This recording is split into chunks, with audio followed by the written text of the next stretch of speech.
société qui détient des participations dans d'autres sociétés, constituant ainsi un groupe. Les holdings peuvent être soit actives, on dira qu'elle est animatrice, ou passive, on dira qu'elle est purement financière.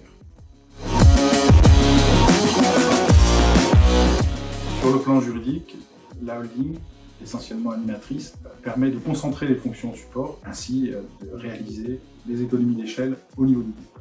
Sur le plan fiscal, plusieurs régimes particuliers liés à la holding peuvent être mis en place, notamment le régime d'intégration fiscale, à condition de détenir plus de 95% du capital des filiales, ou le régime mère-fille dans les autres cas, ces deux régimes permettant une imposition minime des remontées de dividendes au niveau de la holding. Sur le plan purement gestion, la holding permet de bénéficier d'un effet de levier en cas d'endettement, de recours à l'endettement. Elle permet aussi de faciliter les transmissions familiales, notamment par la mise en place de ce que l'on appelle le pacte du trade.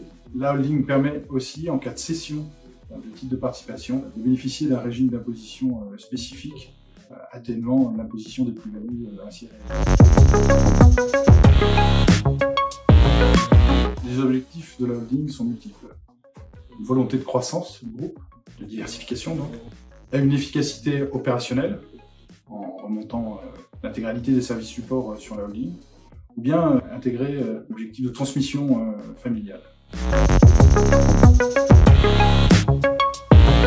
Les risques en matière de holding sont principalement liés au statut de holding animatrice.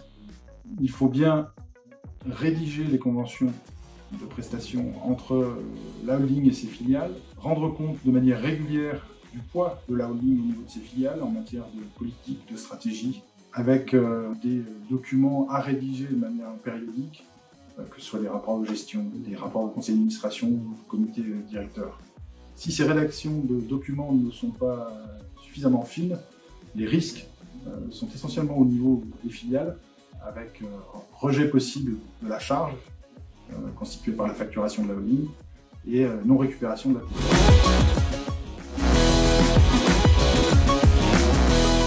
C'est essentiellement en fait le choix de la forme juridique de la société, sachant qu'une holding peut être civile ou commerciale, commerciale étant les SARL, les sociétés anonymes et les sociétés par action simplifiée. Tout dépendra en fait des objectifs retenus par le créateur de la holding. La forme à retenir pour la création de la holding dépend de plusieurs critères.